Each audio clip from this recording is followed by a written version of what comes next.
Games. Some things in life have purpose. Some things in life merely happen. The room was cubicle.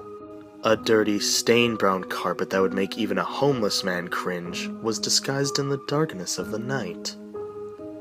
No light flooded the room, save for the beams of the soft, gallant moon that broke into my room in long horizontal slits, one after the other. The slits of light wrapped around the fabric of my blanket as it hung off my bed. It stopped halfway across the bed, leaving the rest of my room in darkness.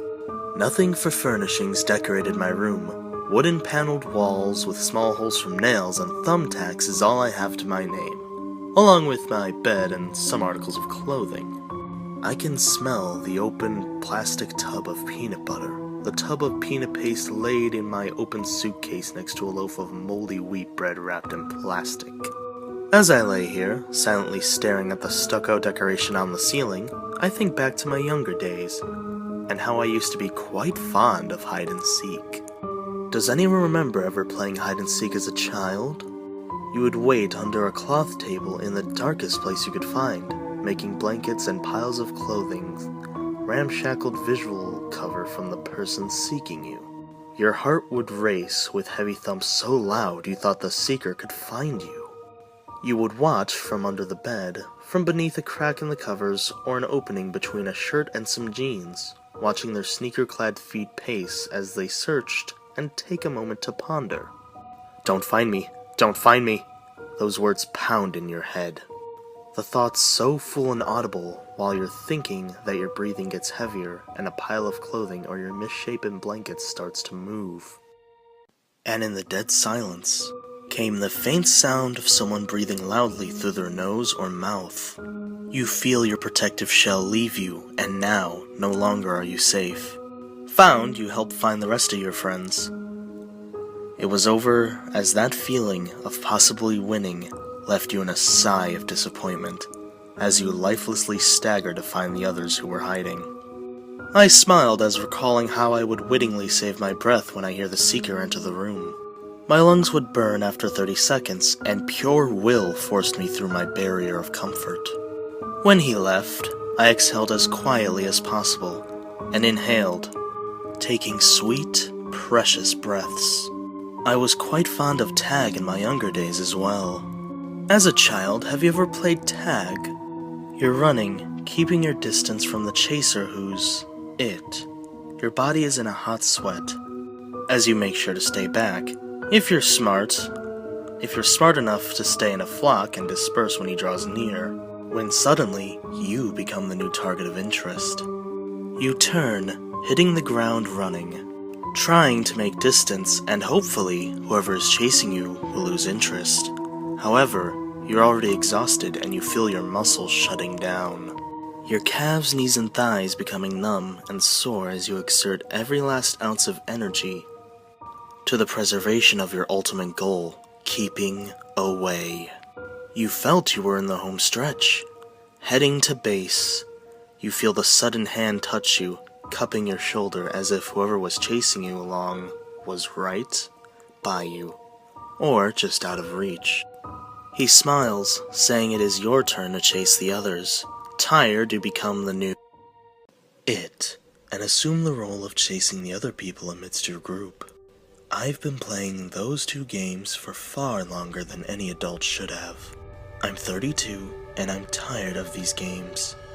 I guess you could say, I'm the only human being able to evade the most notoriously unknown entities that have chased the immortal soul of God's creation. My opponent was resourceful and knew where to typically look. It knew that people could move from spot to spot. High and low, it persistently hunted me. Its hearing was impeccable, and could smell the faintest aroma of sweet and utter fear from over at least 30 feet away. I've held my breath longer than any Olympic swimmer. I've ran faster than any track star to date. I've bathed in human feces just for the sake of living to see the next dawning day. I've nearly drowned hiding in the coldest water in the middle of the alpine forests. These are small things that I feel shreds of pride for, but in the long run mean nothing. You can run, and always run, and you can hide, if only for a little while. But as I lay here on top of the covers, a bouquet of roses on my chest, I feel my day of reckoning upon my soul. The card explaining everything to the police who would find me in the morning was on the nightstand next to me. It's written in pencil, and you can't see the light cursive writing in this dim and dark room. I'm tired of running. I'm so tired of running. Death is just the inevitability with these games. I'll get caught eventually, and I'll be found eventually. The least I can do is lose on my terms.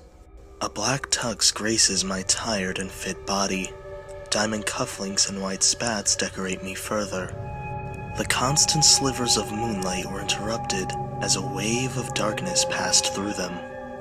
For a moment, I was scared, but I loudly swallowed my dry mouth and faced my fear. I was merely accepting the fact that I have given up, and this would soon be over. There came the faint sound of breathing, a sickening wheeze, and the stench of something sulphurous entering the room. The stench was so strong that all the light began to fade away. I smiled, having displeased whatever hid itself in the darkness. Obviously, it didn't like the sportsmanship of my attitude.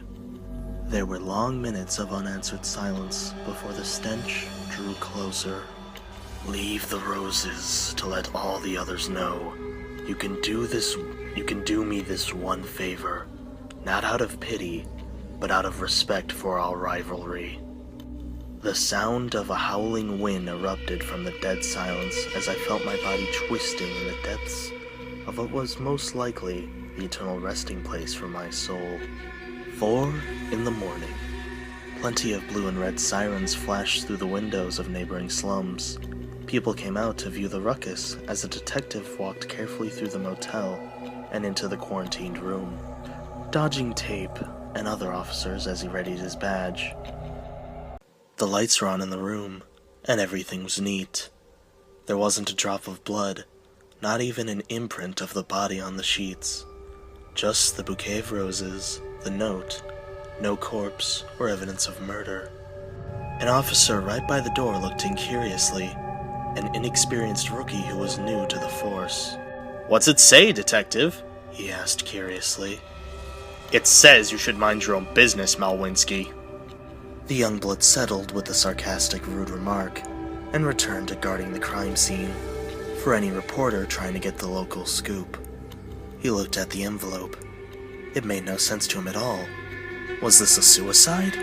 If so, it was the most strange act of suicide he's seen. He thought maybe it was a joke, as he asked himself in thought, "Where's the body?" The detective picked up the note and softly whispered out loud the contents of the cursive message. "I give up."